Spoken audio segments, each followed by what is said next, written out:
This is Creepy and Geeky, a part of the Morbidly Beautiful Podcast Network.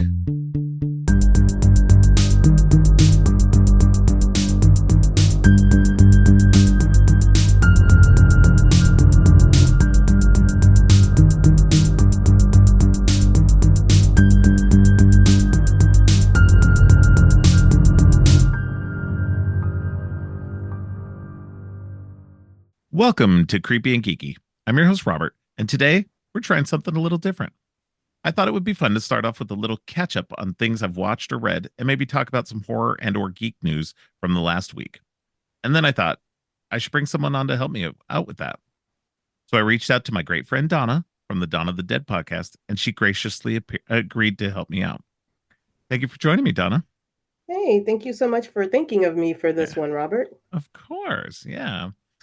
And we're going to try to do this every week going forward, but life happens. And sometimes Donna might not be able to join me, or we might not be able to have one at all, but we're going to try our best. We'll try. Yeah. Fingers crossed. Yes. Yeah. Gotta just lock down a good recording day and, cause these shouldn't take too long. I imagine, no more than 15, 20 minutes. Realistically, hopefully anyway, but Donna and I like to talk, so you never know. We've tease them because it might be longer. I know we've already literally talked for a half hour before we started recording, so but yes, but yeah, so yeah, I just wanted to start out, like I said, this is both of us talking about movies we've watched, stuff we've read, just in general, anything creepy and or geeky that we've been into for the last week. Plus, talking about maybe some kind of news item that's popped up. Sometimes there's interesting things. Sometimes there's not so interesting things. But yeah, I'm going to go ahead and start off. Over the last week or so, I watched 3 movies at the theater. Which were Ghostbusters, Frozen Empire, Immaculate, and Late Night with the Devil. Oh my gosh, you watched 3 really good ones. Yeah. So Ghostbusters, Frozen Empire, it's good. It's not bad. I think Afterlife is better. But it's still in keeping with that. The problem that, and I mentioned this in my review of it on Letterboxd, is that the problem that I have with it is just that it feels like too stuffed with characters, and that maybe we need to transition away from like most of the older cast, like Ernie Hudson's character and Dan Aykroyd's character. They've kind of gone off to go do stuff, and their placement in the movie isn't bad, so it wouldn't be bad to have them as occasional supporting actors in the movie, in the series going forward, but I'd like to see them focus on the younger family now, because they and especially McKenna Grace's character in it, because she seems to be, over the last 2 movies, she seems to be the focal point, and she does a really good job at it. So it'd be really cool to see her storyline get kind of more focused and paid attention to. Well, I'm going to be 100% honest with you. I have not seen any of those movies that you watched, but I've heard similar things about Ghostbusters, that it was good. A lot of people prefer Afterlife over this one too. Yeah. I've actually heard a lot that this one is more like watching the cartoons, like it has more of a, I guess, nostalgic vibe on that end, on that side of it. And I really was hoping that they would focus more on the younger characters. Not that I don't want to see the older legacy characters, but if you're going to do something new, kind of break away from always having them be there. Let the kids kind of do their thing. Well, and they moved the action from the small town back to New York. So, and then they overstuffed it with like old characters, because they got all the old Ghostbusters, all the living Ghostbusters. Annie Potts is back too. William Atherton came back now. And so they kind of like just stuffed everything full. Like the librarian from the first movie was there. It was Oh my just like, God. yeah, it was like ridiculous. Like everybody who they could get, they just like, here's a little cameo. Let's do that. I mean, Eh, once again, I loved seeing them in Afterlife. I thought that yeah. was a great way to use them, but Oh yeah. going forward, I think it should have been more on the kids. Now, having said that, I'm not mad at it. I'm gonna probably love it, Yeah. and along with the news, everybody is clamoring over the fact that Ernie Hudson is 70 fucking 8 years old, and Yeah. he looks amazing. He does. I didn't know he was that old. That's Yeah, crazy. it's nuts. Like, if And I age at least a tenth as well right. as this man, I'm doing pretty good. I think I'm doing pretty good at this age, but my Yeah, yeah. God, 78? What is he doing? Yeah. Yeah. Exactly. Him Yeah. and Paul Rudd in the same movie, I feel like they're vampires. Right. Get Something's some going Keanu on, Reeves in Robert. there and it'd just be a whole like coven of vampires. I just wanna know what they're doing. Like, are you, like, using innocent blood or what are you doing, sirs? I need to know. Right. But go ahead, I'm sorry. But I just no, had to no. interject that he's 70 fucking 8. What the hell? Yeah. No, it's but yeah, no, it's a fun movie. I think it's pretty well done. And I think but I think that Afterlife did a better job at kind of focusing in on the family a little bit more. Right. And this one just kind of went, okay, let's expand out. And it, like I said, it kind of felt overstuffed at times, and there was like a little too much going on. And then like they even brought back the some of the younger characters from Afterlife and brought them to New York in kind of contrived ways Mhm. to make sure that they still got to be in the sequel. And it's like, okay, like I'm glad to see them, but it's such a weird like, okay, yeah, sure, somebody's doing this thing and somebody's doing that thing. It's like, okay, whatever. But again, it's still fun. I don't want to turn anybody away. It's really fun. And I think that it's got the same vibe. And I do agree with you what people said. And I think that was their intention, was to make it more like the real Ghostbusters cartoon, Right. like an episode of that. And so because there's kind of silly-ish, kind of over the top stuff going on. But I will also caution that there are some bits that were in the trailers that didn't make it to the actual movie, and stuff that I thought was like actually either funny or whatever. And so when you don't see those in the finished movie, you're just like, oh, what That's happened to the those worst. bits? I I hate know. when they do that in trailers. You get, like, so hyped to see stuff, and then you get there and it's like, "What the fuck? This is on the cutting room floor? Why did you Yeah, tease me like this?" I know. And and I understand it's because the people who put together the trailers, they put it together with whatever footage they have at that time. And so when the movie comes out, those some bits of those might have been cut out. But yeah, it's always frustrating because I'm just like, what, but why? Those were funny bits. Yeah, that's exactly how we are, like, "What? I paid money 'cause I thought I was gonna see this, but okay, I'll enjoy this ride, I guess." So yeah. So then next up, just in time for Easter, we got a religious slash demonic twofer.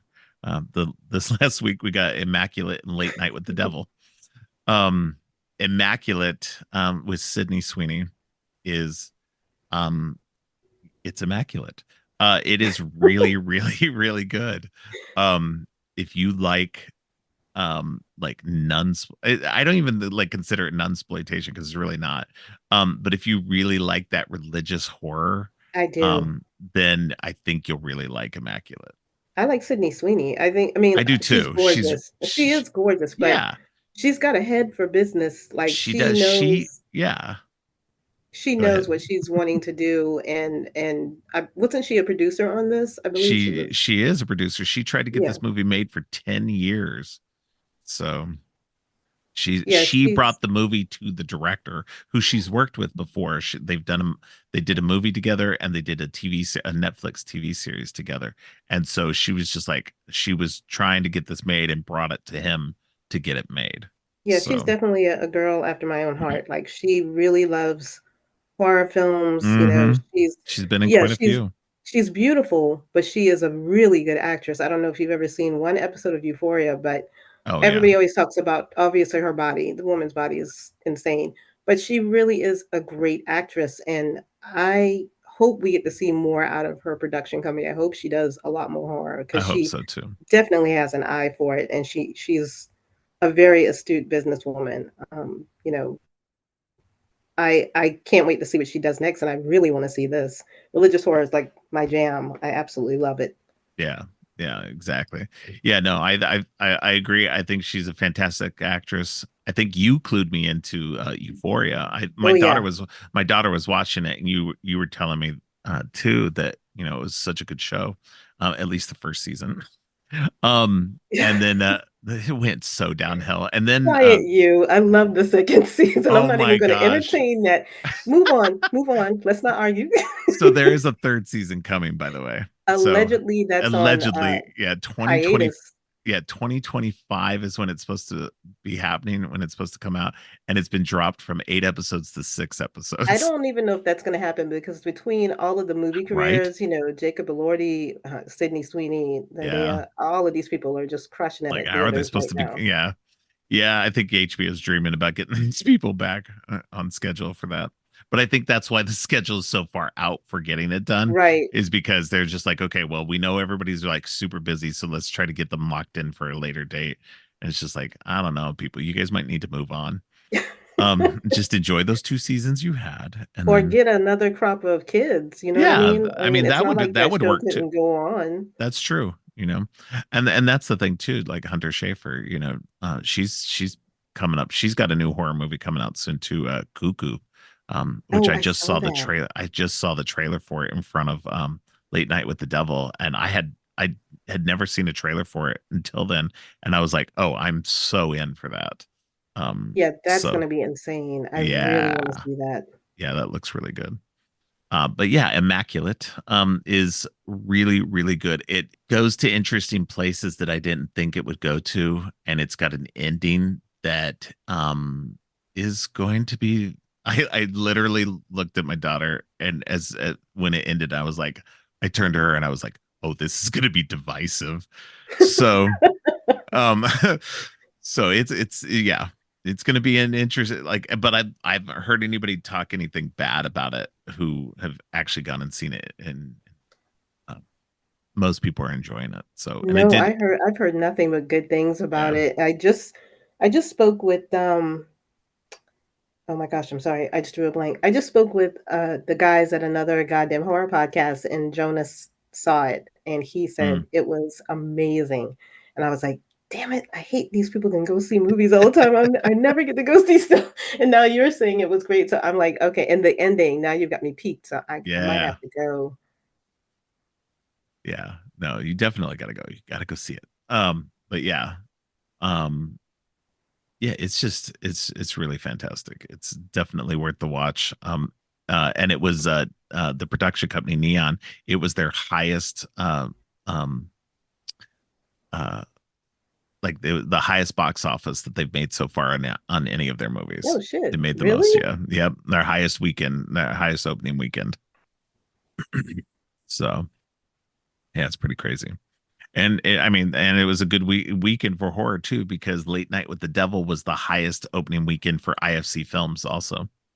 So Oh, you know they gotta be loving that. yeah, horror is like huge right now, like because it's like everybody said, it's cheap to make, and it's so much and it tends to make a lot of money.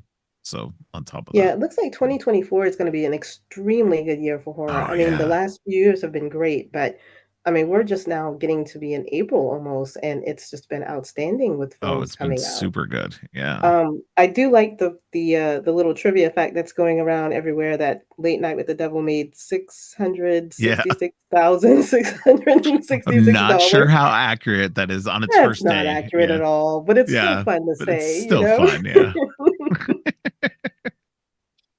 I mean it's definitely fun to hope that that's what it made, but yeah, I doubt that it actually made that much on its first night.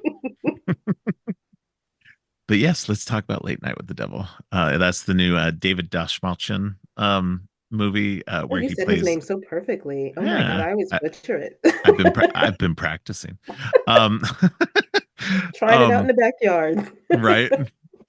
No, so it's his new movie where he's a late night host, who is struggling with his ratings, and so he decides to bring on a a woman who has a girl. The woman's a doctor, and brings on this girl who is possessed by a demon, and and of course, what could go wrong? Well, all So hell breaks loose. yeah. So the Sorry. interesting thing, no, I had to say it. I had to say it. of course, puns are great. I love it. Um, I'm a dad, man. Dad jokes are great. Um, but yeah, no, I really enjoyed this. It's presented as a lost piece of film. Like, so this is like it recently rediscovered, um and now presented for our viewing. Um, so, and there's like a little narration at the beginning that kind of goes into the story of the show and the host and everything like that before it goes, into the actual um watching of the episode itself, of this particular show. So, but yeah, it's really good. It's really well done. Um, and I truly, excuse me, I truly believe that it's going to be a one of those movies that's going to be a modern classic. It's going to be one of those ones that's going to stand the test of time, and people are going to be talking about it for years. I mean, I absolutely love him. I'm glad that this is probably, not that people don't already know him, but this is probably gonna put him in the face of a lot of people who probably aren't aware. Right. And he's always done very odd films, you know what I mean? Mm-hmm. He's an odd-looking fellow to begin with, but I absolutely love his style because he's totally embraced and immersed himself in horror. Yes. And he even has a set of comic books out that I have Yeah. not read yet, the The Count Count Crowley Crowley books. series. Yeah. Yeah, I really need to get on those. I've read the first two series. They're pretty good. I like them. They're Yeah. interesting. He's clearly about the horror life, Oh, and he's all about the horror life for sure. it's Yeah. so great too. I don't know if you've seen, but he's a sponsor for a set of caskets, like a coffin, No. company. So he's like the spokesperson for them, and it's like the coolest ads to look at him and to do this. It's like, this is right up your alley, dude. This is exactly who you are, to be a spokesperson for coffins and just kind of immersing yourself in the dark side of horror and all of these things. I cannot wait to watch this. Unfortunately, I'm not a moviegoer. Like, Right. literally, it's like pulling teeth to get my family and I to agree. Not that I don't mind going to movies by myself, but I have more fun when I have people with Yeah, me. definitely. So I know that this is going to be airing on Shudder probably, I think, sometime in April. So I'll just Yeah. have to It's like bide my mid-April is when time. it's supposed to come Yeah. out. Yeah, I think April So 19th.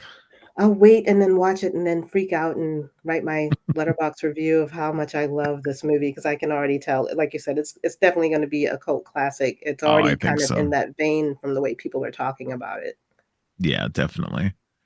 Um, yeah, I think it's going to be one of those things where it's gonna have some legs for sure. I think it So what did do have you some. how do you feel about, I didn't mean to cut you off, but how do you feel about the AI? Because there's I some was people just are about like, to mention that. Yeah. see, great minds. Right.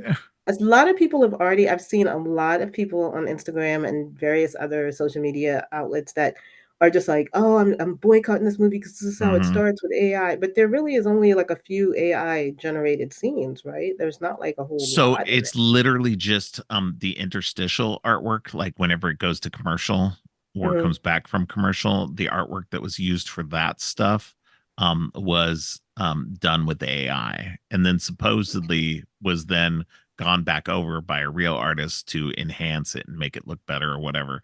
I don't know if that was necessarily the case, but so my feeling on it was that number one, I agree. I think using AI art is not good. I'm fully on board with that sentiment Hmm. about bringing it to the public eye and saying, look, these people used it. They shouldn't have. Let's hope that they don't do it again and that they learn something from this kind of backlash. But at the same time, I don't believe in and everybody has their own, you can make your own decisions on if you're going to Right. watch the movie or not.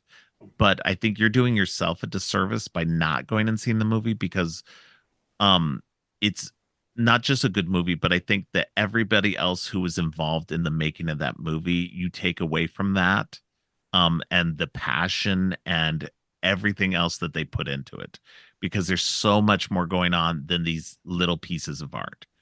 And everybody's argument is all like, okay, well, if you let in this one thing, it's going to let in the door for an AI script or AI actors. I'm like, okay, look, if it gets to that point, yeah, definitely boycott that stuff. And I Right. would call for that boycott myself. But trying to boycott a whole movie over a few moments of art, just feels too much. And I feel like it's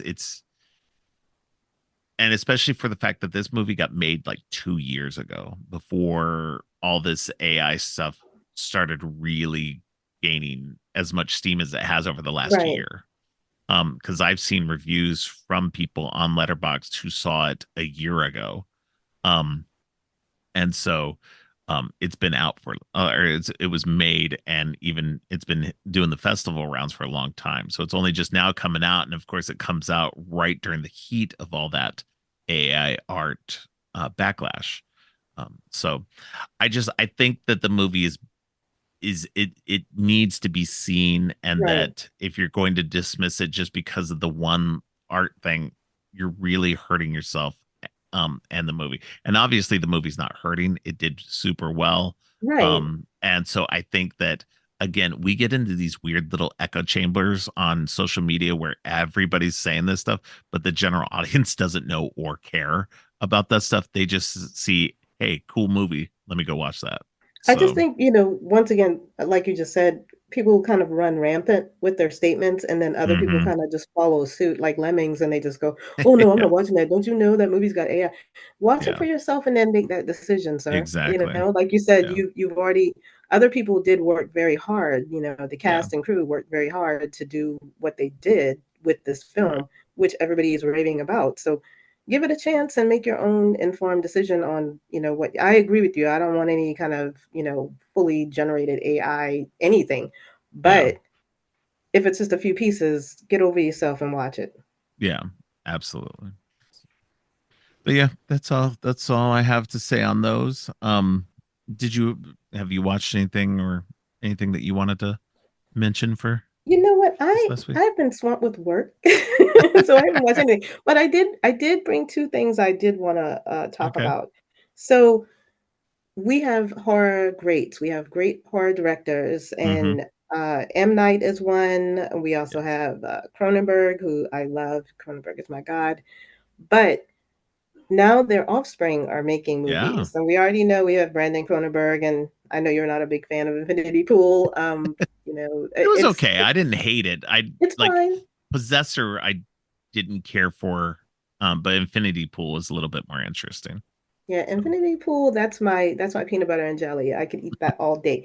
However, both of their yeah. daughters are now coming out with films, and I am excited to see both of them because I'm more excited on the Cronenberg side than I Oh, am that's on the funny. M. Night side. I don't know that I know anything. I knew she had a new movie coming out, but I don't know what it is or what it's about. But I've seen the trailer for Shyamalan's Daughters one, and that one looks fantastic. The Watchers, yeah. So the Yeah. Watchers, I'm super excited for because not only do we get to see Dakota Fanning, which we haven't seen her in a Yes. minute, other than what Once Upon a Time in Hollywood. I think that was the last time I Mm, really saw Dakota right. Fanning in anything. That one looks really interesting. And Mm-hmm. the funny thing about these two women are, everybody's going to be comparing them to their fathers. Unfortunately, that's just how it Right. works. I think if my father was a famous director, I would be a baker or something. I don't think I would ever want to. I don't want Right. to follow. It's like if your dad is a rock star, I'm It's not like going to be a Sophia rock star. Coppola. Yeah, Everybody compares her to her I dad. would never. Yeah, that would not be my forte at all. I'd be the world's best baker or something. I'd put cars back together or something. I just could Right. not do what they do because it's always going to be that apples and oranges thing. But The Watchers looks really good. The trailer looks really Yeah. intense. I'm I'm very very excited for that excited. one. However, on that note, after gushing over that, Caitlin Cronenberg Yeah. has this movie coming out called Humane. If you have not seen the trailer, I would highly advise you to watch it because it is going to be very fun. Okay. Basically, the plot of this movie is the world is in shambles, much like now. Uh, and we're in an environmental climate collapse, which kind of is like now. And so the government starts this program where you voluntarily you volunteer to be euthanized to kind of save the Mm. population. And it's a rich family. We have a peak of a rich family, and the patriarch and his wife, they decide that they're going to volunteer to be in this program. His wife leaves. The people come to collect, and they need an extra body. So now we have a whole family of rich people trying to figure out who's going to be the other body. It's Hmm. really clever. I'm not doing it Yeah, justice. You have to it watch the sounds trailer. interesting. Yeah. Yeah, I'll definitely watch Um, the trailer. so yeah, so I can see that it's definitely going to be a commentary on class, Hmm. definitely climate. It's definitely going to be a rich person free for all, and I'm there for that because I love seeing rich people fall apart. It's just Right. one of my favorite things to watch on screen. Um, if you haven't seen Succession, you don't know what I'm talking about. It's a hoot to watch rich people melt because they're rich. Like you have Yeah. absolutely nothing to complain about. And when they whine about things, I'm like, oh my God, you clearly have never rolled pennies and had to take it to the bank. You don't know what that's like. Right. So just to see them kind of, melt and just kind of fall apart, it's one of my favorite modes of genres to watch, just rich people Right. just freaking the fuck out. But when you get a chance, watch that trailer. Yeah, Those are definitely I will. two movies that I'm really excited to go see. It would definitely be The Watchers and Humane, Right. and hopefully that'll be playing somewhere near me. I hope. All right. Yeah, definitely gonna check out that trailer when we get off air. Plus, I love female directors. We don't really get Yeah. a whole lot of female horror directors, so when we do, it's like that's like the icing on the cake for me. I'm like, oh, Oh, for sure. Yeah. Most definitely. All right. Yeah, I was supposed to have watched the new Godzilla X Kong movie, The New Empire, hmm this week, but I got called into work. They asked me if I boo. could they asked me if I could come in, and I was like, okay, yeah, sure, I'll make some money. Um so um but so we're gonna go sometime over the next couple of days to go see it. Although I'm gonna admit I'm not super hyped on this one. Did you not like the first one? So I liked I so this is the so the last one, Godzilla versus Kong, I liked it. It was okay. I gave it 4 stars hmm because I liked aspects of it. My problem with it was that it was more Kong than Godzilla. And I feel like this is supposed to be Godzilla's franchise. And they have been transitioning more and more to Kong. And just from the trailers, this latest one seems very heavily Kong. And I saw somebody's spoiler free review, and Right. they said, yes, this is more Kong. And so I'm just like, what is going on with this franchise? What is Adam Wingard doing with this franchise? Like, why are they like barely using Godzilla in this stuff? So it's frustrating, especially because my favorite of these is King of the Monsters, which is the way I was hoping the franchise would go. But because that one didn't do so well with everybody, hmm that they transitioned it differently, and now it's all about um which I understand, but from what this one sounds like is it's like monster fights galore. And I get that that's what people go for and that's what they're wanting and everything, but especially after having seen Godzilla minus zero, that Oh I yeah, what's think, not going to compare to that at all? well, I no, mean, of course not. yeah. But like, but there's there's nuance that can happen. And I hate that we're getting into this, like, and I haven't seen it yet. So, but I'll go into it. I'm definitely up to see Pink Godzilla. I think that's gonna be fun. Plus Dan Stevens joining the crew. He's great, and so I'm excited to see him and Adam Wingard reteam. Since I'm always their excited to first see time, him. yeah, since their first time with the guest, which I love the Yeah, guest. I love Um, that too. yeah, and so looks like it'll be mildly interesting, but I'm not expecting a whole lot. Like I said, I'd like to see them get back to Godzilla. I really liked the Monarch TV show that came out on Apple On TV. Apple, yeah. Yeah, it was so good. And I would love to see them focus more on that kind of arena, that and the King of the Monsters kind of era stuff. But it feels like we're not going to be getting that for a while because apparently Adam Wingard has ideas for the next movie already too. And I'm like, okay, so are we just going to go full Kong here? And that's fine. Have a Kong series, but can I have my Godzilla too? I love I mean, you Godzilla, kind of not sold Kong. me because you said Dan Stevens, which I did not know he was in this, so Oh I may yeah. have to go because I have got the biggest lady crush on him. I mean, geez, the guest alone, Oh yeah. I not to mention the countless other things I've seen him. I'm like, I watch Downton Abbey just so I can watch Dan Stevens. I really don't even give a shit about that show, but No, he's in this and he's also in Abigail, which is coming up this oh, I next want to month see too. Yeah, Abigail is definitely going to Abigail's be gonna fun. be And that great. also has another Euphoria star, Angus Cloud, who Yeah, his last movie, unfortunately died. the Yeah, last movie he made. yeah, I'm Um, excited. but yeah, so that's all I have from movies stuff. There's a couple more things I want to talk about. I uh the people behind the making of the movie Murder Size, which we talked about in our year-end episode. Ooh, Um, Angie and Paul, I love them. yes, A&P Films. They've got a new movie that they're going to be making that's funding right now on Indiegogo. It's called Only Fangs. It's Love a that title. Yeah, I know. It's so great. And I love the logo for it. It's The just the logo is OnlyFans killer. logo that's just yeah, it's just a takeoff on all that. It's so great. And it's about like, you have to see the promo video for it. It's so fun. It's so silly. I love it so much. And I'm hoping I'm gonna get them on the show soon. I've already been talking to them. I'm gonna get them on the show and gonna try and get Donna to help me out with that. Oh, I would Um, love to do that because they are a hoot. I absolutely yeah. love that couple and their films. If you guys have not watched any of their films, Uh, please go back and do so because I know OnlyFans is going to be off the chain. It's going to oh, it's be gonna be so insane. good. So many cool people are in it, and like their roster that they've been using for a while Kansas is Bowling. yeah, Kansas Bowling, Jessa Flux, Nina Lane Kent. They're bringing back Delana McKinney, who hasn't been there since Streets of Vengeance. And then she was um, in some of their short films before that. Um, and then they're bringing in Ellie Church, Christy Adams from Nightmare Toys is in it. Nightmare Toys, yeah. Drew Marvick is back Drew, again. Drew is a So hoot.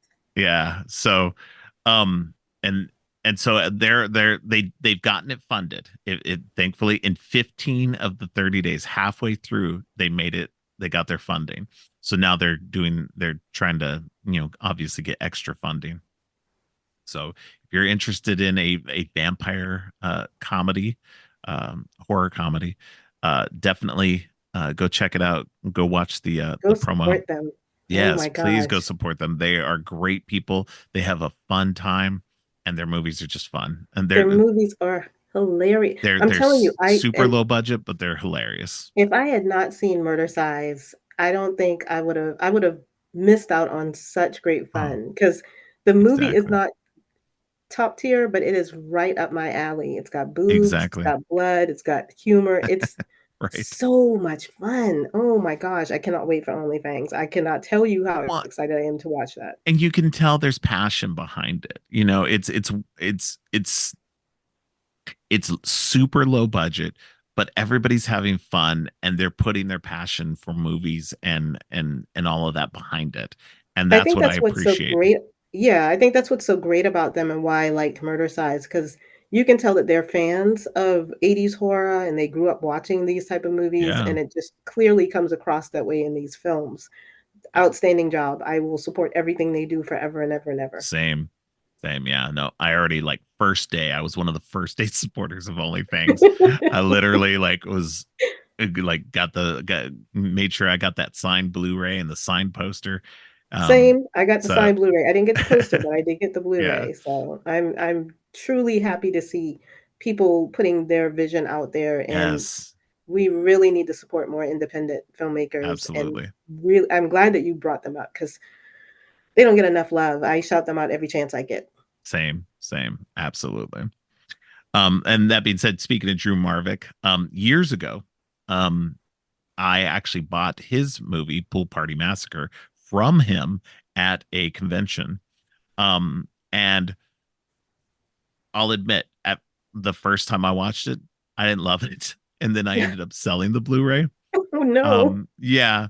So I'm admitting on air my stupidity. I literally just last night um uh got ordered a new copy, like a sealed new copy from somebody on eBay. So because I need to re-own it because apparently Pool Party Massacre 2 is coming up Oh eventually wow. also. Yeah. So yeah, so I was just like, you know what, I need to get this. So I did rebuy it. It is going to be back into my collection. I realized my mistake. Uh, so We all make mistakes, Robert. exactly. But yeah, no, I did order a Oh sealed nice wow. new copy of it. Um, hopefully it's all good. But yeah, so and so my only last thing is that I want to talk about Scream 7 a little bit. I think you and I talked about this on a previous episode, Yeah, kind of our briefly. thoughts about it.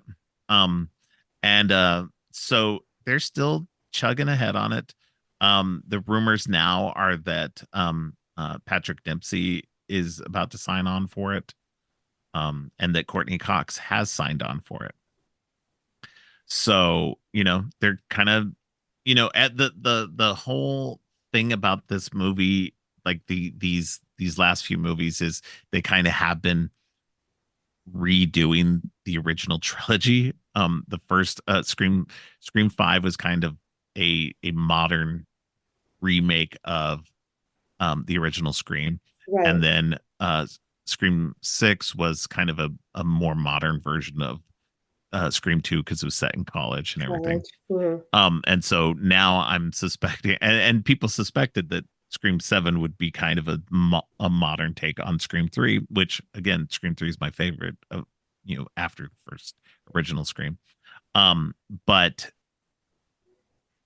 so it feels kind of like that's what they're doing, is that they're bringing, now with bringing Patrick Dempsey back into it, they are kind of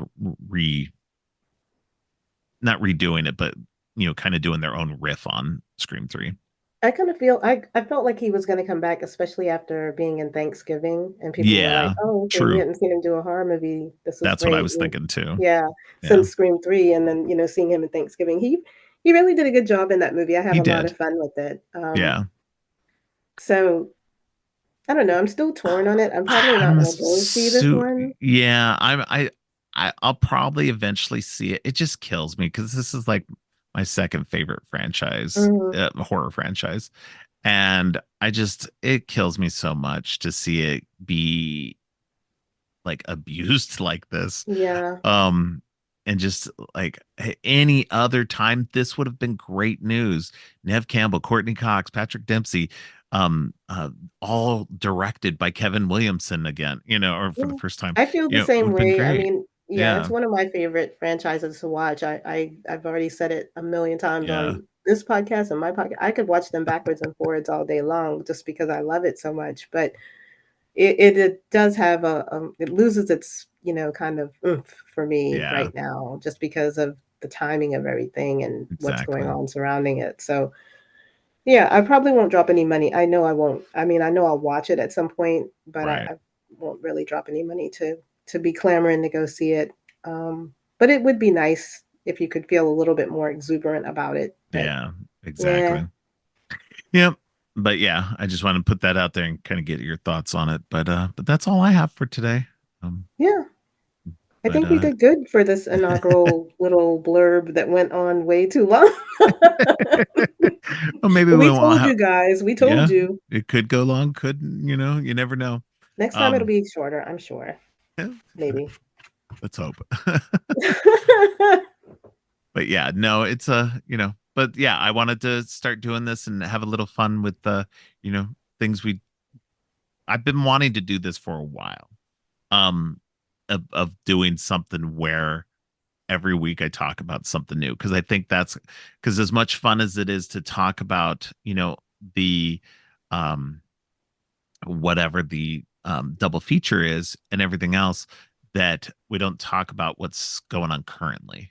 And Yeah, and I think this is a great once again, 2024 is gonna be a great year for that, so I yeah, think we're gonna have a lot to talk about in the coming yeah, weeks. I hope so. Yeah, So yeah, it should be a lot of fun. That's what I want to do. I just want to keep having fun with this and you know, keep putting out new stuff every week. Now that I've gone back down to the 1 week, one episode per week schedule, I think it makes it a little bit easier to do. And hopefully it won't overstuff the episodes. I mean, some of my episodes are already 2 hours long as it is. Adding an extra 15 to 30 minutes to it. Well, see, this is why when I come on here, you go, "Donna, okay, cut it, Donna. You have to have a code word with me so you can say, 'Shut up, woman.'" It's not you. I've been talking most of the time. So You do, but I mean, you have a lot because you see a lot, so I expect you yeah. to have more, to bring to the table, but I'll bring a little couple of nuggets with me every now and Yeah. then. I'll have some You chicken just gotta nuggets tell that me I you can. gotta tell the audience what you're watching on Tubi. Oh, Jesus. Everything, anything. But yeah, I'm kinda getting away from Tubi now, just Oh, because, okay.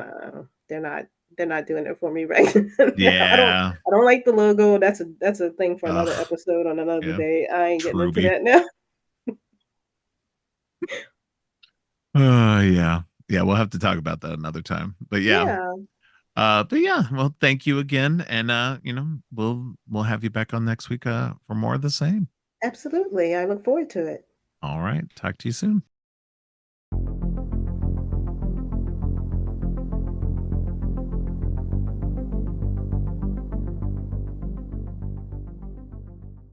On today's What's Your Favorite Double Feature, Ariel Powers-Schaub joins me to talk about The Strangers and The Collector, as well as her new book, Millennial Nasties, which is coming out on September 17th. Welcome back to the show, Ariel. Hi, thanks for having me back. Yeah, it's been a while. I know, but it's always a good time. Definitely. So I was about to ask you. This is what's funny. I was about to send you a message about being on the show because I'm doing my whole what's your favorite double feature stuff now. Mhm. And you hit me with a message about your book and about coming on to do an episode about the book and possibly about a couple of movies. And so it just was great timing to make that work Yeah, it was in sync. perfect. Yeah. So so you gave me a couple of suggestions based on titles that you are covering in your book. And Mhm. I chose The Strangers and The Collector because I'd never seen either one of those. And I was like, okay, yeah, let me watch those two and Nice. Get them talk about crossed them. off the Yeah, list. exactly. And yeah, no, your book is filled with a few things that I still need to cross off my list now after having read the book. And so yeah, no, I did I got a chance to read the book in its entirety. And let's talk about that. Okay. I Yeah, thank you so much for giving me a chance to like plug that. Yeah, of course. Yeah, no, I've been excited as soon as you told me about it that you were writing a book about the early 2000s, quote unquote torture porn Mhm. boom.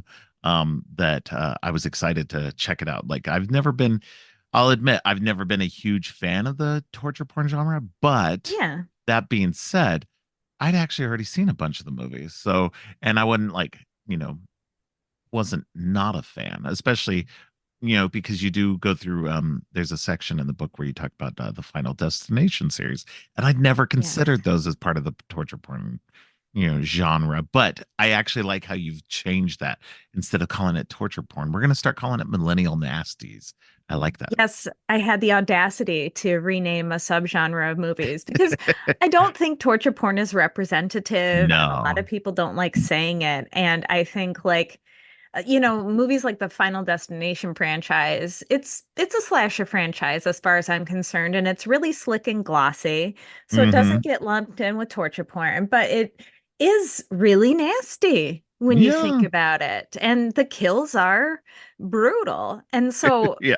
in my book, I'm trying to encompass like what are all these movies that were coming out at the time that were like, not quite torture porn, but maybe adjacent, and the remakes of the time. Yeah. And so I was like, you know what? These are millennial nasties, and that's how we're going to talk about them.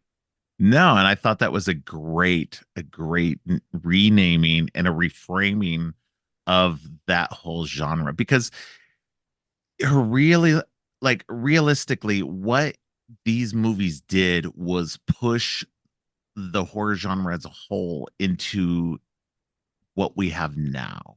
Yes. Because before that, we had stuff that was considered nasty in terms of the gore and just what you could do on screen. Hmm. But it wasn't until these movies that it really pushed the form forward. And since then, you still have stuff that is very gory, very violent, Hmm. and and pushed it. Now we're not as much. We've it some of it's come back, at least in terms of like not the nastiness of the gore, but the nastiness of the meanness, I guess. Hmm. The kind of Hmm. outright just meanness towards everything. You go into it in your book too. You talk about like the misogyny of the decade. It was really misogynistic. Um Yes. and and I feel like we've come out of that Hmm. and we've gotten better about that. It was very racist at the time too. Racist, misogynist, very it was tied into, like you go into your book, you mentioned it a lot, is it's tied into 9/11. Hmm. The anxiety and everything that we were going through as a culture was reflected, and that's how horror always is too, is horror always Hmm. reflects the culture at the time.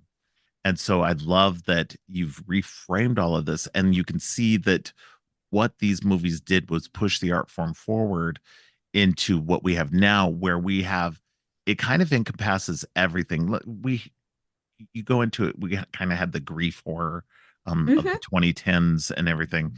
And it's just I don't know, it's just crazy. Like your book is really good. It's not just Thank you. about yeah, and that's what I love about it. It was like you kind of go into you give little synopses of everything, but it's this analysis of the decade and what how it affected these movies and then coming out of that decade, how that changed things.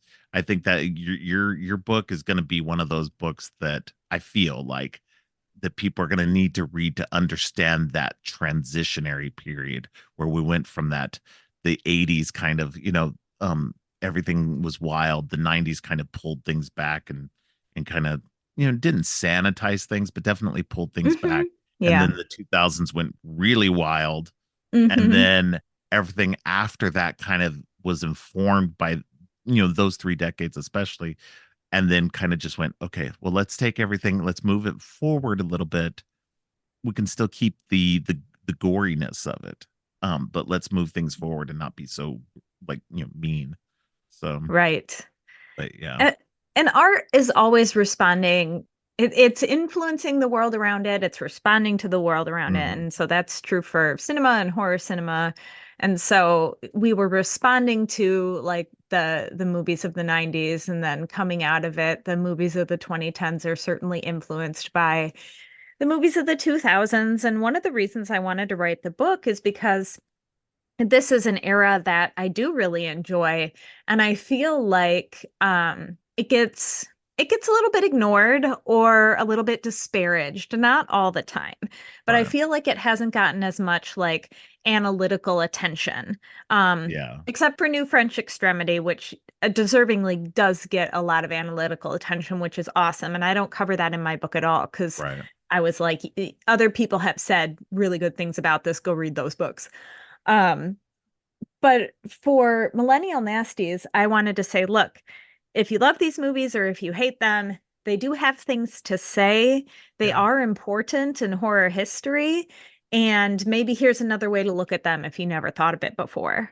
Yeah, no, agreed. I think that that's, you do a good job at kind of breaking that down, kind of like putting it into its context of the time and the place, the what was all going on at that time, and really getting that focus on it. And yeah, I haven't seen anybody, and I don't read a lot of um you know this kind of book normally, but I haven't seen anybody talk about stuff like that. The torture porn genre seriously gets dismissed all the time because just people only see it as the gross thing that they think it is, and rather than focusing on it, like New French Extremity, that's pretty bad too. And I think because in some ways they go even further, I think that's what attracts people to looking at that more so than America. And I think because the Millennial Nasties are what they are, and because they're so mean, that I think that's possibly why they get overlooked. Of course, and people just kind of pass over it and go, they're not worth analyzing. So it's cool that you've taken the time to sit there and go through these and everything. I do want to say I felt like you were missing a couple of movies in there, and I know that you just didn't you didn't want to overstuff it, because I'm sure there were a ton of movies you could have added to it. Yes. But I was just like, you did in the remake section of it. I was just like, well, where was Friday the 13th and Nightmare on Elm Street remakes? So yeah, because I would have felt they would have fit pretty well in there. So I'm glad you brought this up because I kind of want to get a little bit ahead of this. Okay. And as soon as I started writing the book and deciding which movies to include and not include, and right, and how I was going to organize my thoughts and everything, I was like, oh, I'm going to leave stuff out and people are going to ask me why I chose to leave this or that out. And right, the ultimate answer will always be, it wasn't about what I left out. It's about what I included. Right. And like you said, I can't write about every movie of the time. I have to narrow it down so that the book is actually readable. Well, you got to leave some stuff for the sequel book too. So maybe that. And but truly, like I picked the movies that I thought made my points, like best highlighted the points I wanted to make. Right. So I watched some movies that I thought about including and ultimately decided not to. So, I do think like this is a great conversation of what are the other millennial nasties and what movies of the time are not millennial nasties. And so I'm just like, you know what, if my book can kick off those conversations about how do we sort of reframe these movies, I think that's awesome. Yeah. So yeah, you're not going to be the last person to say, I think you missed a few. So there we go. Yeah. No. And I think that, even though I was like, oh, these would have been great to add in here, I think that what you did add in there said what you probably would have said with those movies as well, without having to kind of repeat yourself. So that, that's where it comes down to is, not having to repeat yourself. When you're talking about another movie, that sure, people are going to be like, oh, well, why didn't you add that? Well, because I would have said the same thing about that I said about this other thing. So yes. So no. It's a fair question, and that is the response. But yeah, you go, I like you go into a lot of movies. So it's not sure, there's one or two that people could definitely say, hey, why wasn't that one in there? But you cover the Saw franchise very well. The Hostel movies, of course, those are always the ones that get a lot of the torture porn attention. Rob Zombie's work at the time. There was a lot in here I didn't didn't think of, didn't, and I haven't really seen. So there were definitely movies I'm going to go back and take a look at, for sure that That's awesome. That's the yeah, goal. yeah. Um, you've got, yeah, the Final Destination movies. I love those movies. So, Mm-hmm. that was great. And then the remake Surge. So yeah, you cover so much in this book, and it's a great book. I had a lot of fun Thank you so reading it. much. Yeah. That, I'm glad I that's got a the chance to scary read it. part.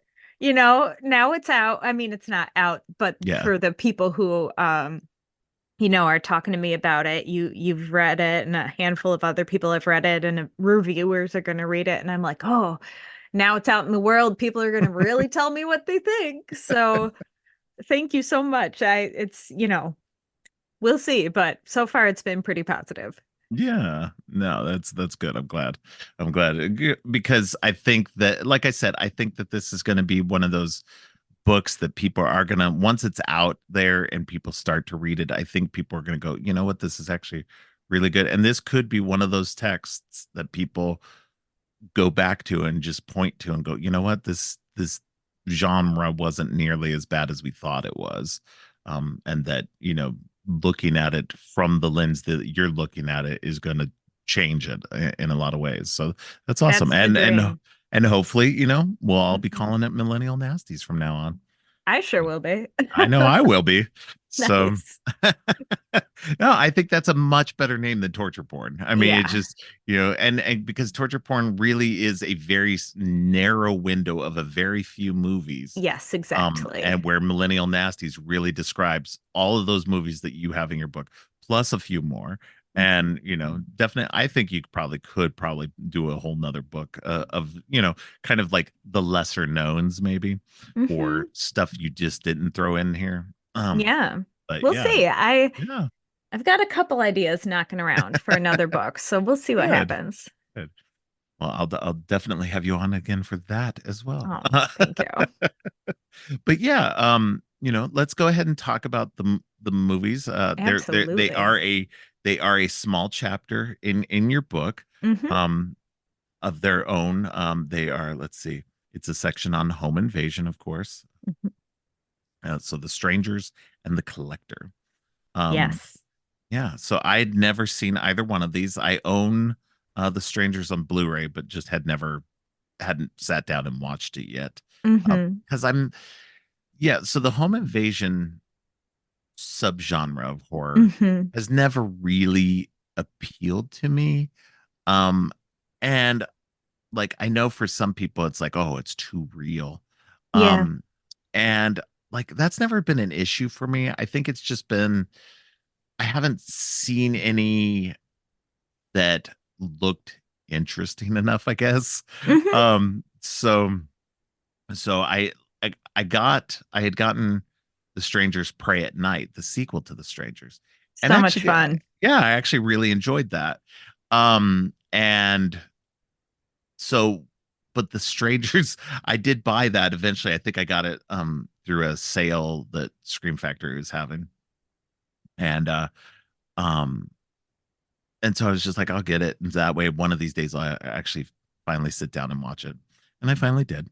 Hmm. Um and but the collector was one of those ones also that I had been on my list. I didn't realize it was a home invasion style thing Hmm. of a sort. Um and so I when you brought it up, I was like, okay, yeah, let's do these two because it really was two that I hadn't seen, and I thought it would be a lot more fun to talk about movies that I hadn't seen and Hmm. hopefully would enjoy. So Hopefully. yeah, hopefully. Yes. But yeah, let's go ahead and talk about The Strangers from Yes. 2008 with Liv Tyler and what is it, Scott Speedman? Hmm. Um, and they are um, beset by a trio of killers uh, Hmm. who are trying to get inside their house out in the middle of nowhere. Yes. Mm. I But think this is the quintessential home invasion movie. If somebody yeah, said to me, show me a home invasion movie. What are they all about? I've never seen one before. I would pick The Strangers. It is, and I mean this in a positive way. It's like the most basic, stripped down home invasion Yeah. plot you can have. Like that is what the movie is doing because we barely get any setup with the characters. They're bummed out. They just left a wedding and James had proposed to Kristen and she said, I'm not ready. And it's one of those things where like they clearly love each other, but they're hurting and they need to work through it. And they had planned this like romantic cabin getaway vacation. So Yeah. we meet them. They're just pulling up at the cabin in the middle of the night in their fancy clothes. And, they're just kind of like, well, we're sad. and and that's all the intro we get. We don't really know much else about them. And then the home invasion pretty much begins. And it is, there's no fat on this movie at all. It's got all the good home invasion scares of times when you think they could get away, Yeah. filling in a reason they don't call the police. So just a lot of good stuff in here that it's like for any home invasion double bill, I'm probably going to pick The Strangers as one of the movies. Yeah. Yeah, no, I agree. I think, it's very lean, very Mm-hmm. mean. And it's once it gets going, it gets going. Yep. There's no real downtime with it. They're just being, and for the most part, there's no like, it's interesting because the torture is all psychological in this. It's Mm-hmm. there's no real, they're not being, you know, stabbed or sliced or shot or Yeah. whatever throughout the movie that brings them down. No, it's just the terror that somebody's in the house and that they can't either get out or get away. Mm-hmm. Because they do Mm-hmm. try to get away at one point and they find out their car's been smashed up. They get it started, but then like one of them in a truck is there to like block them in so they can't get Mm-hmm. away. And so yeah, there's a whole bunch going on that's more psychological. And that was something that was fascinating for me too, like watching the movie, is just that they don't really go in for the kill for a long time, not until the very Yeah. end. Yep. um and so it's it's an interesting movie. I wouldn't say I loved it for sure, but I felt it was a good movie. Okay. Um, yeah. Let's see. I like to always look at my letterbox review. Oh, yes. I said very effective home invasion thriller with a far too real concept. So, but yeah, but here's the interesting thing though too, is that for anybody who may not know, that The Strangers is actually getting renewed life with a brand new Yes. trilogy that's coming out this year, a whole trilogy of movies that are all supposed to come out this year, all three And it's movies. not David Gordon Green. No, it's Rennie Harlan of all people, Yeah. which was bizarre. So he's I done don't, horror before, but it's yes. just it's just Didn't bizarre. he do one of the Exorcist sequels? He did one of the Exorcist prequels. Mm. Yes. Prequels. Oh, yes. Excuse Yes. me. Yeah. Yeah, Um, I have zero expectations. I yeah. am gonna watch them and gonna try to have some fun. So we'll see. I have no idea what to expect. Yeah. Yeah. I would hope that it would be maybe, I don't know, a little bit closer to Pray at Night. Because Pray at Night is a lot of It's more of a fun. slasher. Yeah. And it's a lot more fun. There's like a lot going on. The soundtrack is really good. And there's a lot more. I don't know, it moves even quicker, um a lot of times. So Mhm. although it's been a while since I've seen that, so I It just does remember, move more yeah, quickly, yeah. I just remember it being a little bit more fun than It this one. definitely is. It's a pretty different movie. I would not Yeah. describe The Strangers as fun. No. Um, Yeah. I really like it, Yeah. but No, it's fairly bleak. I mean, like you said, oh yeah. in the beginning there's this couple is just like down. Yep. They obviously, like you said, they obviously love each other. They have a connection. There's, they obviously he wants to get married. She's not ready yet. That doesn't mean she'd Right. never be ready, but she's just not ready yet. And but it's put them in this really terrible mood, and where they're just kind of like, it's I think it's interesting too, because they have this moment where they're finally they're kind of reconciling, and they're actually about to have sex. And then that's when the doorbell rings. Yep. So it's interesting to sit there and have this kind of downer mood in the beginning, then the kind of reconciliation coming up, and then boom, the weird starts to happen. Yes. And it is very weird. It gives you an uncanny, unsettling feeling. Mm-hmm. One of the killers or home invaders rings the doorbell and it's dark and they can't see her face. And she just says, "Is Tamara home?" Mm-hmm. And we don't know who Tamara is. They don't know who Tamara is. They don't know, they're just like, "What? No, you have the wrong house." And it's like back when landlines were a thing. Sometimes you would get a wrong number in the middle of the night and you're kind of waking up to this like weird, you're like, "I don't know who you are," and it just gives you sort of an unsettled, like you've been caught off your foot feeling. Yeah. And they're kind of like, "Okay, that was weird." And it's just this sort of like they're just messing with them. The killers are just messing with the people in the house before they start, actually invading. There's no other reason to do it. Yeah, and I honestly felt for the longest time that like they were going to just mess with them the whole time, that they weren't really going to do anything to them, that they were just putting them on such an edge that that maybe they wouldn't end up doing anything to them, or maybe torture them a little bit but not kill them. It just was like, so it was interesting to see that that it does finally go there in the end. I mean, and Yes. spoiler alert, for everybody, but I mean, the movie kind of tells you in the beginning too, like you say in your book, Right. there's obviously something bad has happened in that house. So I do find it interesting, because like the only killing for the longest stretch in the movie is they accidentally kill his friend. Right. Like he accidentally kills his friend who's in the house there to pick him up, and they don't realize it's him. Yes, it's Blast the gun. Yeah.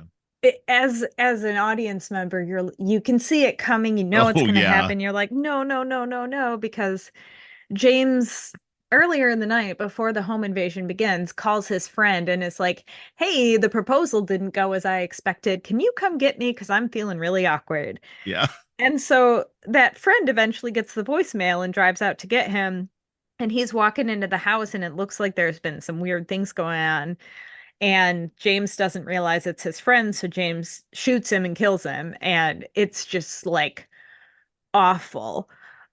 Because that's like one of their last chances to get away. That's obviously someone they're close to. And before this, Kristen had kind of been chastising James for not knowing how to use a gun. Right. She was like, I expect you to know how to use a gun and protect me. And so then he's like, "Okay, I'll do it." And then it's his friend. Yeah. Yeah.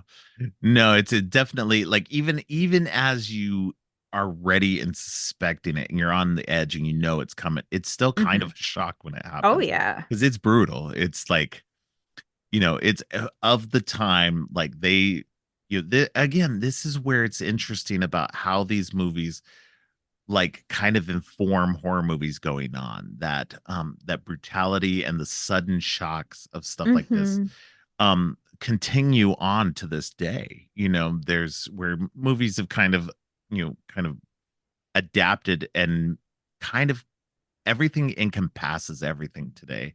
I feel like the filmmakers of today are, most of them anyway, are just kind of taking all the lessons of everything and just kind of mashing them up. And I love that's what it seems like we're at now, is that everybody's taking these um I don't know, the lessons of the past, I guess, and applying them to their movies now. And I Yeah. that's what's really fun about it. Is that even this era where people could be like, oh, it's just so mean, and there's nothing to take from it. No, there is. That brutality and the horror of that brutality is great to have, maybe tempered with some more humanity. Yeah, look at that we didn't Terrifier have. 3. Yeah. Or sorry, Terrifier 2.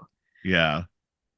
I'm excited for Terrifier 3. That's why I said that. But like Terrifier 2, I think is an excellent example. That movie is gory and like brutal, but you've got lovable characters and a final girl you want to cheer for. So it's like, yeah, there's a lot we can take from this era and repurpose. Yeah. Well, and I think that's what's interesting about the Terrifier movies too. The first Terrifier movie feels like it's a throwback to this early 2000s because it's just brutal, it's mean, it's nasty, it's misogynistic, everything about it. It feels like an early 2000s movie. Yeah. And then Terrifier 2 comes out, and like, I'm not a fan of the Terrifier movies. They're fine, but I don't love them at all. And I think that they're interesting for what they're doing, but they're not my jam.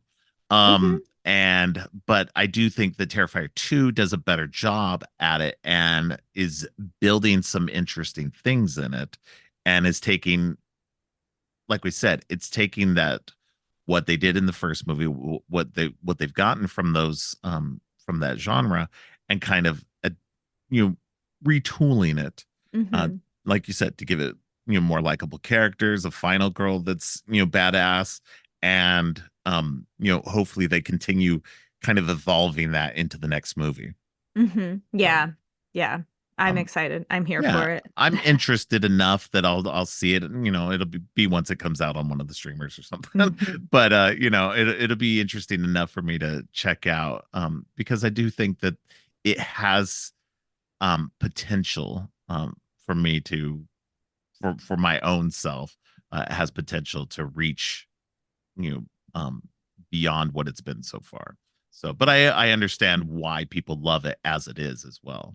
Yeah, it did gangbusters at the box office, especially number 2.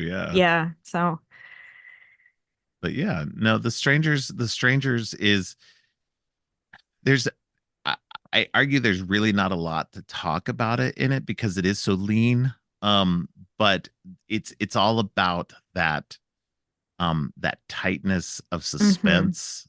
Yes. And just that cat and mouse of them just messing with them. And having 3 killers, whatever, the 3 home invaders, helps kind of, there's always somebody around the corner, so there's nowhere to run because there's always somebody around the corner. And I found it fascinating too, because it's 2 women and a guy. And so it's very much, very, kind of pushing things a little bit forward. It's not just guys, so it was smart of the filmmaker. Women can be home invaders too. Exactly. But it was 2008. Right. And it's smart because you go through this in your book too. This is a good chance to talk about this, is that the early 2000s, when things were changing and becoming this genre of the Millennial Nasties, where things were getting really nasty, but by the end of the decade, things started to soften again. And so there was still the hard edge to it, but it was softening, and you were starting to see less of the misogyny, a little bit less.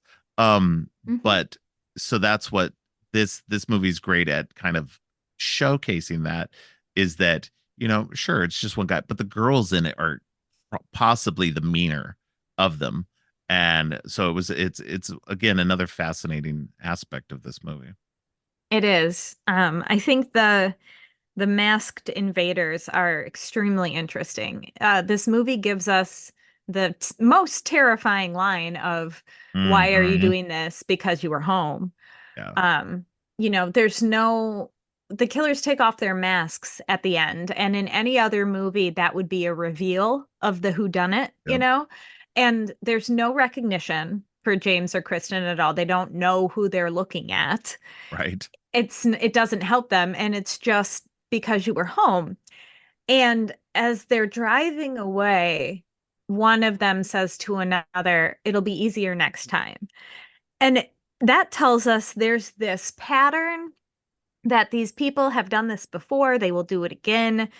They're bringing more people on, some interns, trainees, like it'll, so it sets up this whole world with just a couple small little lines about these invaders. And, I think that's something I'm looking forward to in the trilogy is like, are we going to learn more about them? We don't necessarily have to, but we could, because there's clearly something going on with them just from those two lines. Right. No, I agree. I think that what the first movie does so well, and even I would argue the second movie, because I don't think we see them in the second movie either. We never see their faces. We never know anything about them. So, all of it is very much random, and and that makes everything more frightening, because in general, when you have a killer, sometimes they're random, and especially in slashers and stuff like that, the killer's just killing indiscriminately. But more often than not, it's somebody they know. Right. And so having it, especially in a home invasion style thing, and it's just, there was no purpose. I mean, if they were there to rob them or something like that, that would even be more, it would make sense even more. But yeah, with this concept, that is very frightening, because you were home. There was no other reason than that you just happened to be home that day.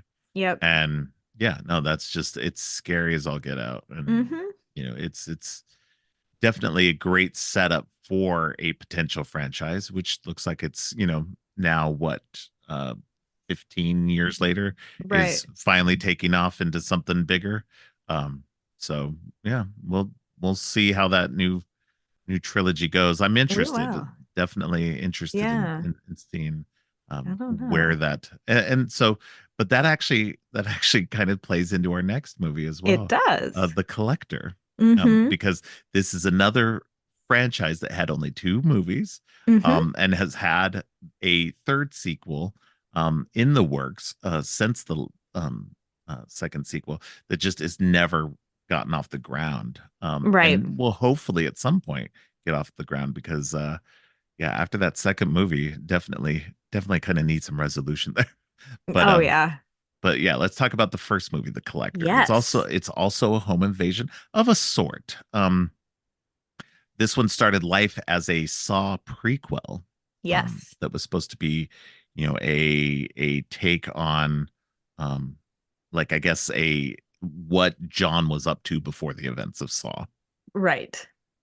And this one was written by Marcus Dunstan and forget his first name, but Melton. Yeah, Patrick Melton. Patrick Melton. I wanted to say Peter for some reason, but Patrick Melton, and directed by Marcus Dunstan. They actually wrote Saws 4, 5, 6, and 7, and are coming back to write number 11. So so they have a long very big history with the Saw franchise. Yes. So hopefully, and this is what I was talking to somebody else about, was I hope that them, or maybe it was you, that I was talking to somebody about it, but I'm hoping that that The Collector 3, or The Collection, I think is what it's going to be called. The Collected. The Collected, right? The Collection is the sequel. I'm hoping that they're, being that they're the writers on the new Saw, and if it does well, hopefully that will give them the cachet to get The Collected finally moving. That would be sweet. I know that a lot of the props were stolen, and that is a hard thing to address. Like, they have to start over with a bunch of stuff. But if Saw 11 or whatever they're gonna, I don't know, Saw 11 is gonna do really well, maybe that's enough money to give them a blank check. So that would be, I know everybody tells me to give up hope on The Collected, and I refuse to do it.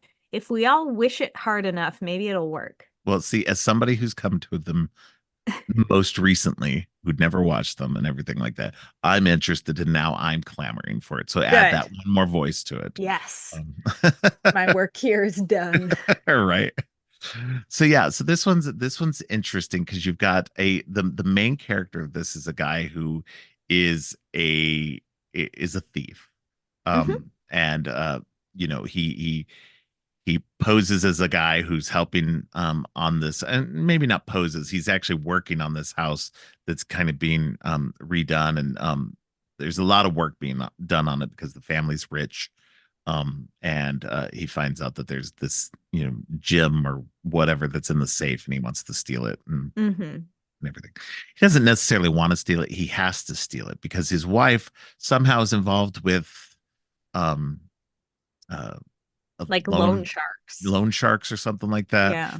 And it's really terrible. She's a terrible person in this movie. I needed to address that because she's a terrible, terrible person, and all of this is on her, because she made whatever bad decisions, and she's yelling at him to be able to get the money, or she's gonna have to leave with the daughter. It's like, no, you don't get to leave with my daughter because you've messed up.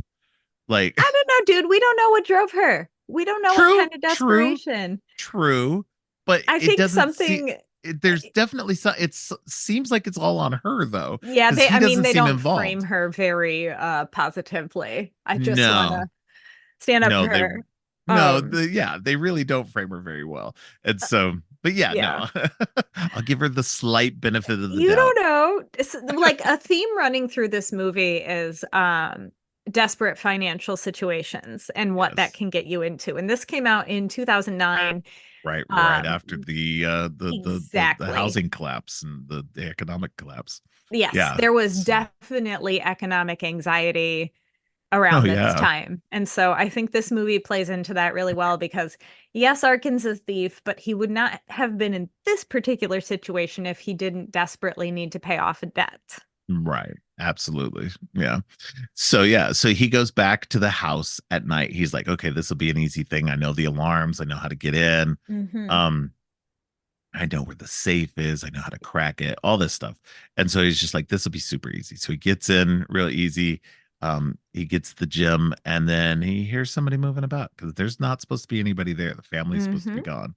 And he tries to get out and immediately um gets hurt by some kind of trap that's been set. Hmm. And that kind of puts everything it like on, I guess, edge for the rest of the movie. There's somebody in there, and they have set the most wild booby traps. I don't know how he had time since the time that Arkin and them left, and for him to be able to set all of this up because He's a this professional. this house is, well, I will agree to this, but only because when you see him in the second movie, Yeah, yes. this dude is on another level. In the first movie, he's not nearly like that cool, but in the second movie, Yeah, it's he is in, bananas. no, it's bananas.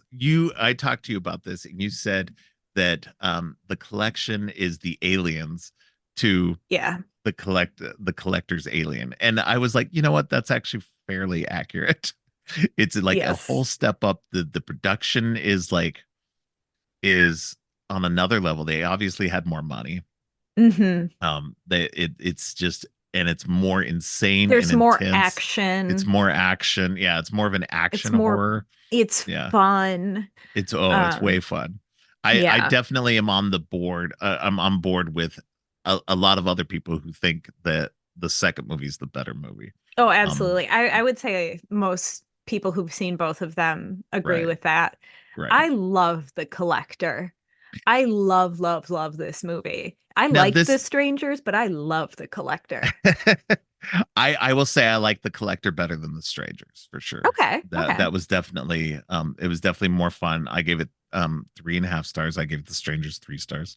Nice. Um and I said interesting setup and world building and gruesome traps and an intense third act.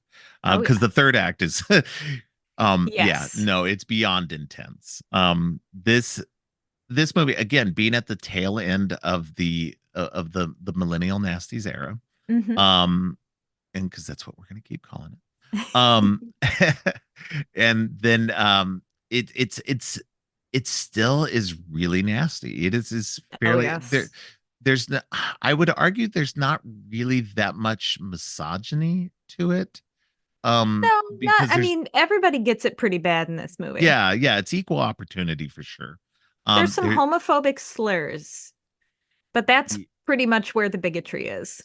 right. And I think honestly, like it's not the greatest for sure, but I think it's done in a way to um that because Arkin is saying it to the collector, he's trying to bait him. So it's really not so Yeah. much, it's not done in in a way that's meant to disparage anybody like it when in its normal usage.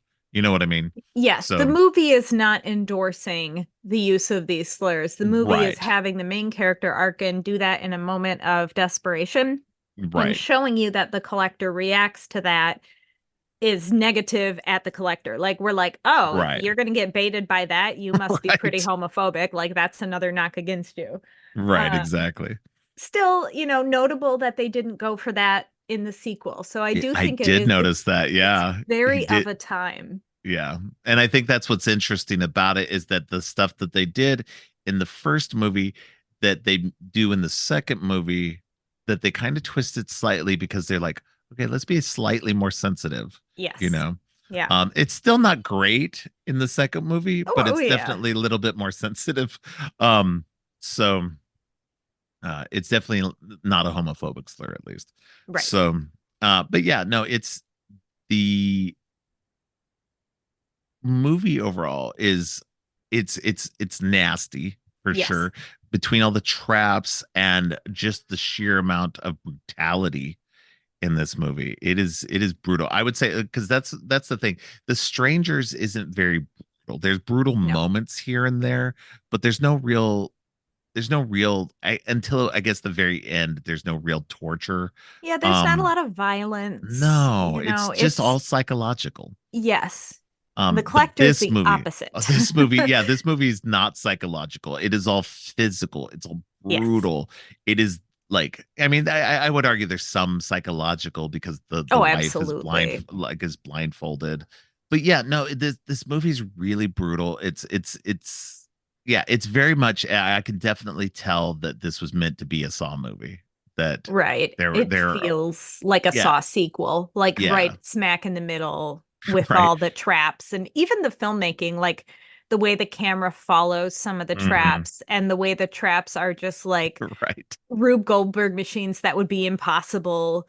right, It feels very Jigsaw, and that makes sense. I'm glad it was its own thing. I'm glad it wasn't a Saw prequel. yeah. I wouldn't have liked it as much. I I don't like think the it would have worked collector. as well. Right. Well, Yeah. especially because everything we learn about John Kramer in the later sequels, but like, Yeah. the collector needs to be his own villain. Right. And I like that they were able to do that because that gives Dunstan and Melton their own thing, their own creation, their own, Yes. and something to call their own without necessarily, especially being as tied as they are to the Saw franchise, Hmm. that they also have this thing that's their own. Yes. And so I think that's great for them. And I really do hope they get their third movie. Me Especially too. because, it sucks because they did start filming it, but it was so long ago now they probably can't use any of that footage now Hmm. because they had Tom Atkins in it. And so I mean they could still get him, but he's older now. So, it's Right. just, everybody's much older at this point. I mean, not much older, but it's been In at movie least years. yeah, Yeah. it's been a good few years now. Yeah. So because when did the second one come out? 2012, Yes. 2013, somewhere 2012. around. Yeah. Hmm. So now it's been 12 years later. So Yeah. it's be different. Like it's going to be weird to go back and kind of like put these actors back into it and go, okay, it's only been a few days after the first movie because the first movie ends on such a cliffhanger that you It kind of have to does. follow it up immediately after that. So it's going to be Yes. weird to like get back into it. Yeah. Do they recast what, I don't be know. I want yeah. to see it though. I I want it to know. exist. Yeah. And and that's the interesting thing is I'll say that the first movie, I after watching the first movie, I thought the first movie was good. I didn't really feel like it needed a sequel or that um or that the a sequel would be interesting enough to garner a whole franchise on. And I liked it. And I wasn't against it, obviously, because I watched the sequel. But it definitely, I think the sequel helped elevate it and give it new life, beyond what it was. Because again, it's very much a continuation. The first movie is a very much a continuation of the Millennial Nasty formula. Yes. And I very feel much like so. we had to transition out of that. The ending is bleak. Like if you just watch the first movie and leave it at that, the ending's very bleak. Yeah. The second movie helps with that. Yeah. Yeah. But I like a bleak ending, so it yeah, works. And I'm not against the bleak ending. Both of these movies that we're talking about today both had very bleak endings. Yes. Yes. But yeah, it's this one was interesting. Like you said, it's got the traps, it's got an interesting villain, the collector. You never see his face. Both of these movies are very interesting because you never see the faces of the killer or whatever. And they're wearing masks. And he's wearing a mask. He's wearing a very interesting looking mask. Yeah. And his eyes seem to glow all the time. Like it's a very creepy look the whole time. Yes. Yeah, like an insect. Yeah, and this. Go ahead. We don't really know his motivation either. No. We know Arkin's motivation. So the Collector is a double home invasion movie. You've got Arkin doing a home invasion to steal a gem, and you think that's what it's going to be about, and then suddenly there's another person there. The first time I watched this movie, I was like, wait, what? Did I miss something? Like, did he bring someone else? Like, who's this person on the team? And I like rewound it and I was like, no, I didn't miss anything. Okay. Because then suddenly there's a second home invader. And so other than hearing the phrase, he always takes one, we don't know anything. That's kind of like the because you were home of the Collector, is he always takes one. And we don't really know what that means. Yeah, we don't really learn much about that until the second movie. So again, like there's lots of interesting setups that pay off in the next movie. And that doesn't mean that this one's bad at all. It means that this one leaves you with that bleak and kind of ambiguous ending that makes you kind of interested. If you're interested in more, then yeah, definitely follow into the next movie. Yes, absolutely. Yeah. And I should say, like, the Collector probably needs a content warning for there's a lot of insect stuff, and there's animal deaths, not real life, but on-screen animal deaths. Right. And there's children in peril. So there's like a lot in in addition to all the nasty, nasty gore, all the favorite kinds of gore. We got teeth, we got fingernails, we got, ears. So like definitely wouldn't want someone to go into this without knowing that.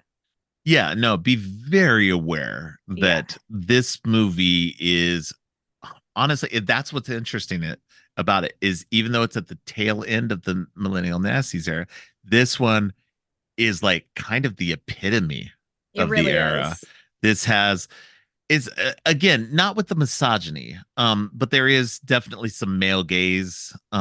There's a male gaze moment where the older daughter is topless during a sex scene. Yes. But beyond that, there's no misogyny. There's no but it's the rest of it, the meanness, the nastiness, the brutal torture of everything is prevalent in this movie. Yes. That the animal death, which was a hallmark of the era, which was weird, especially given that horror fans don't like animal death. Right. Most horror fans anyway. It's one of the biggest content warnings to like put on a horror movie. I mean, does the dogdie.com exist because we need that? And so this movie goes hard. It really does. It is a good, if someone was like, can you show me a Millennial Nasty and help me understand what they are? I think the Collector would be a really good example. Yeah, I think that would be like it because it kind of encompasses everything that encompasses. I don't know why I said it that way.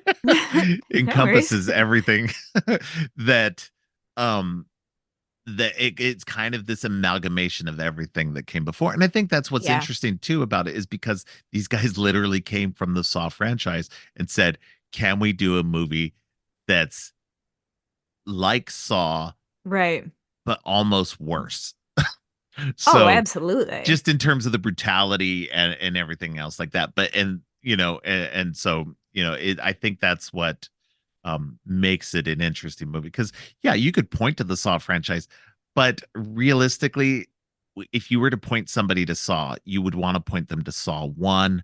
And that's not Yes. that crazy. It's not as Right. crazy as it gets, because you can't point them to any of the later sequels because they're so tied together that you Exactly. have to watch them all together. They're not, you can't just pull one out and go, here, watch this one. I mean, Right. you But it would could, be weird and but it confusing would be and weird and confusing. Yeah. Um, but that's definitely, and some of the other ones of the era, and you go through this in your book, some of them are just so mean that, um, they're not good representation. Well, I mean, in ways they are good representations, but if you're only wanting like the brutal kills and stuff like that, then yeah. the Collector is definitely the one to go with, because it's very indicative of that portion of it, without the meanness and the misogyny and everything, without the negative aspects of it. Yeah, there's just not a lot of dialogue, and so there's not a lot of room True. for stuff to come out, especially once the brutality, like the violence begins. So, um, a lot of what I love about this movie is the look and the sound. Mm, The look is very like blue and green, which is of yeah. the time, of Yeah. course. And there's a storm going during the night of the home invasion, and so I love the storm in the background. And this is one of the only movies I can think of where like screaming and wailing is used in the soundtrack and not it's not the screaming and wailing from the characters in the movie. It's just a part of the soundtrack. And I just think Interesting. that gives it a feeling of like a heightened like anxiety feeling. Yeah. Yeah. It just keeps you on edge. Yeah. Yes. No, good audio in movies is kind of like, I wouldn't say it's rare, but some people just know how to use it really well and some people Mm-hmm. don't. And Yep. I think it's rare when you do have somebody that knows how to use it just to keep the tension um tight like that. Yeah. And I think the Um, collector nails it. yeah. Yeah, definitely. Yeah, it's definitely a movie that keeps you on edge the whole time, especially Mm-hmm. because it is very tight. There's not a lot of, it's Arkin running around the house trying to avoid traps. Mm-hmm. And thankfully he's smart and sees most of them. So he doesn't get Yes. caught by a lot. Um, it's definitely interesting because some of it comes back into play later, either, other victims or even the collector himself.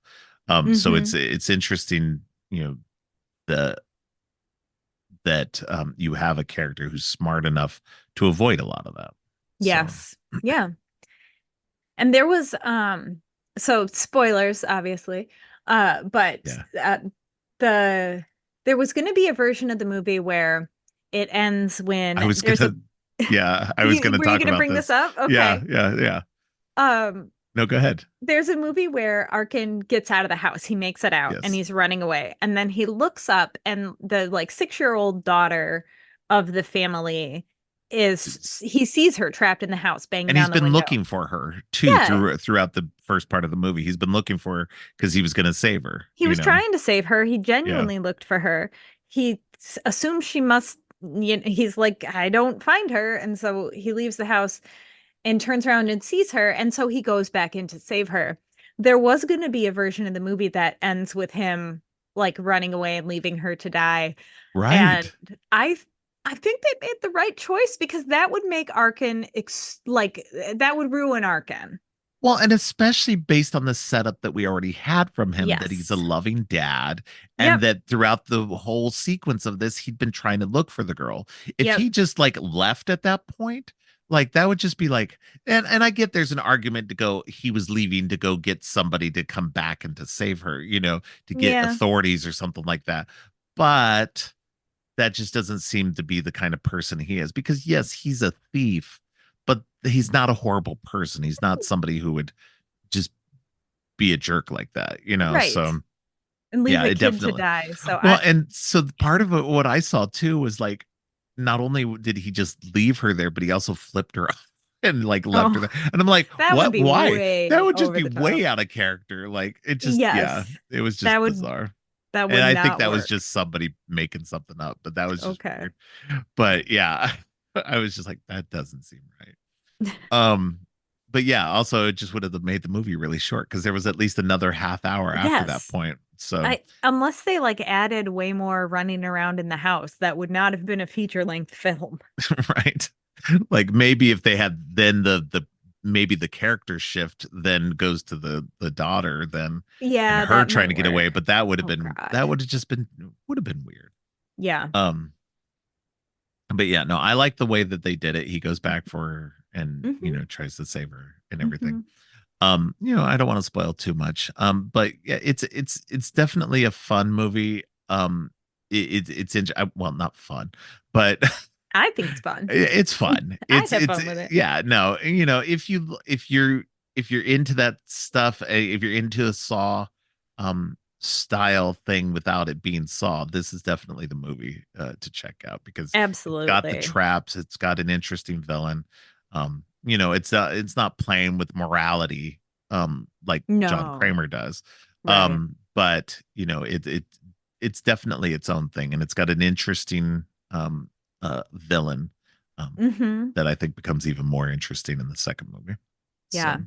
If you want Home Alone style traps in a right. Saw like setting, yeah, this is the movie for you. Yeah, definitely.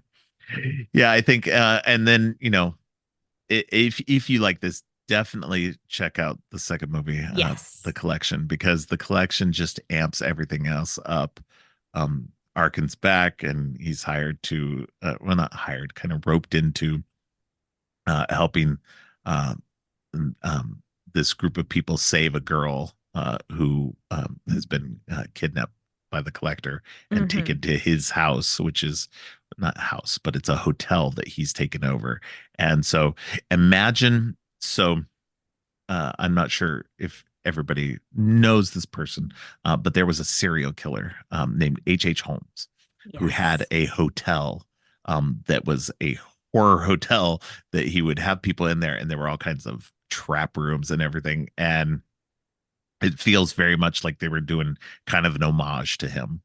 That's a really good point. Yeah. I never thought of that, but yes, absolutely. Yeah. So H.H. Holmes is one of those ones that it's one of the few serial killers that I've been fascinated by, him and Jack the Ripper. Which, some people kind of assume H.H. Holmes might have been Jack the Ripper. Well, there's a theory anyway. Yeah. But anyway, the collection is fun, but it's like we said, it's more of an action driven. It's still horror. There's still a lot going on. The kills are still brutal and violent, and that's what I think is interesting. Like I said before, is that what they took from the Millennial Nasties era continued on. It did not. The kills did not get less brutal. They continue on into the future, into movies that changed and morphed, became less mean per se, but still were very brutal in their own ways. And I love that that's what we took from that, is that we could have the gore aspects of it without being so mean. And that's what I enjoy about horror nowadays, is that it evolved and it's taking everything from before. And that's what I love about your book too, is just that you can see this evolution. You go through it and you talk about how even the stuff from the beginning changed in the end, and how there were movies that came out before 9/11 that were kind of the blueprint that or things that, like House of a Thousand Corpses, that kind of fell into that, or were blueprints for things that came in the future. Yes. Sensibilities. So, but you look at some of the filmmakers of that time. I think people like Eli Roth and Rob Zombie, who kind of epitomized the meanness of that, and how I feel like they both have struggled to adapt to the post Millennial Nasty era. Thanksgiving, though, I think No, Eli Roth knocked that out of the park. He did. He's not a great person. Let's put that out there. But sure. he did make a good movie. Thanksgiving was definitely a good movie. And it didn't feel like an Eli Roth movie. It did not. Like it feels like he took criticism we've been giving for years and applied it. It's very interesting. Yeah. And I have not watched The Munsters yet. Rob Zombie's The Munsters. I haven't either. But I've heard that it's more playful and silly, and especially probably because it's a project that was adapted from a family friendly show that I know it's PG, so I know that he had to tone a lot of stuff down to make it what I don't think he necessarily toned anything down. I think this is the movie he wanted to make. He wanted to make a PG movie, so I'm sure, don't get me wrong, I'm sure there's an R-rated Monsters in him. Yes. But this was what he made. But so it'll be interesting once I do finally watch that to see kind of where that went and see what his next step will be for him. So. I think it's a good point that whereas James Wan and Leigh Whannell have gone on to have big careers after the fact, so Eli Roth and Rob Zombie have made movies since then, and they've made movies I've liked since then, but they haven't, until Thanksgiving, hadn't really had a big breakout movie that everybody was talking about. And so I hope that for Rob Zombie, I'd love to see another movie on par with House of a Thousand Corpses, which is my favorite of his movies. So, there's still time. Right. I think there's only been now 3 that I haven't seen of his, which is Lords of Salem 31 and The Munsters. So of the ones that I've seen, I think I'm more partial to Devil's Rejects. But again, I think that's because it takes what House of a Thousand Corpses did, kind of puts an action-y spin on it. So. Very much like the collector to the collection. You're right. Yeah. And I like the originals more of both of those. Right. I don't know. Yeah, you're a purist. I don't know. I think I just like the really weird stuff where you sit with the weirdness. Like House of a Thousand Corpses is so it's strange. Bizarre. It's very bizarre. I love that. And that's another movie that I think sounds really good. Like the sounds in House of a Thousand Corpses are incredible. Right. You can watch that movie with your eyes closed and just have a nice time. I don't know if nice time would be the word for it. I've definitely taken a nap to that movie. That's when it's a comfort movie. That's funny. Yes. But no, these two movies were interesting. I think for me, I prefer the sequels to both of these more, which is interesting. But it's nice to see the originals and to see, especially from the Millennial Nasty era, and see them as nice representations from that era, especially being latter movies from that decade. And they're kind of, like we said, the collector especially is this kind of nice representation of what this genre was and could be. Yeah, it is. It's a great example. It's a really telling example. Yeah. Definitely. So was there anything that we mentioned about or that we haven't mentioned about these two movies that you wanted to mention? I don't think so. Okay. I think we pretty well covered it. Everybody out there, just please keep wishing for The Collected, the third movie. Yes. We definitely need that. But yeah, I think we did it. Yeah. All right. Well, definitely everybody check out her book, Millennial Nasties, when it comes out September 17th. Make sure you can go pre-order it. Where's the best place? Encyclopocalypse? Yeah, Encyclopocalypse is the publisher, and on encyclopocalypse.com, there's a pre-order section, or if you go to any of my socials, it'll be the pinned post at the top. I'll have the link.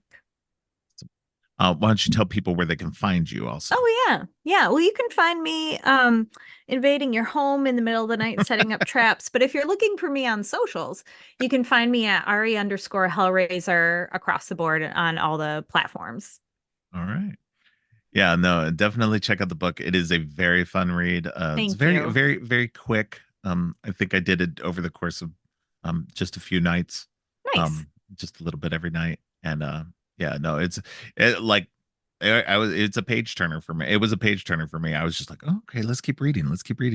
Thank you so much. That is so kind. I'm just so glad to hear that. Yeah, no, it's definitely a lot of fun and very informative. And like I said before, I think that it's going to be one of those books that is going to be indispensable when talking about horror films in general, because it's talking about an era of film that people just aren't analyzing and talking about. Well, I hope so. That's the dream. Yeah. Well, thank you very much for coming on again. Thank you for having me. I've really been enjoying your double feature series. That has been a lot of fun. I think my favorite episode I've listened to so far was the Slumber Party Massacre 2 and Hello, Mary Lou. Oh, that was a great double bill. Yes. Yeah. Onika brought that to me, and that was a great double bill. Yeah. They both fit very well. Mm-hmm. Yeah, it was a lot of fun. Onika is always very fun to talk to, so yeah, definitely a fun episode. Mm-hmm. Yeah, no, I definitely am having fun with this.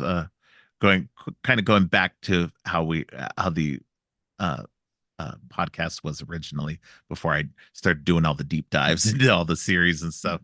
Yeah, which was the plan originally for this year, but then I changed it to kind of go back to this, because you were my second guest ever. That's wild. That's so cool. Yeah. And so getting back to the original core of what the show was.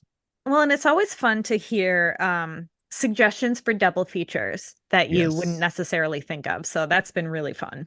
Yeah, no, definitely. And people have been bringing me some great stuff, and it's going to be, I'm probably going to have people back on for multiple, going through some of these, because the ones you brought me, like each one of them was great. This one just seemed like the more because I hadn't seen either one of these. The one to go with first. So. Absolutely. But yeah, no, and definitely maybe we can get you back on right around the time of the book release, so we can do a little bit more of a book push on that. I mean, that would be great for me, but yeah, it's always a pleasure. So anytime. Yeah. Well, I appreciate it, and thank you very much. Yeah. Thank you. Have a good rest of your day. You too. Thanks again to Ariel for joining me. Next week, Julia Mercado returns to the show to talk about Spider-Man: No Way Home. Thanks for listening. Creepy and Geeky is a part of the Morbidly Beautiful podcast network. Please check out morbidlybeautiful.com/podcasts for more great shows. If you like what you've heard, please consider giving the show 5 stars and a review on Apple Podcasts and Spotify.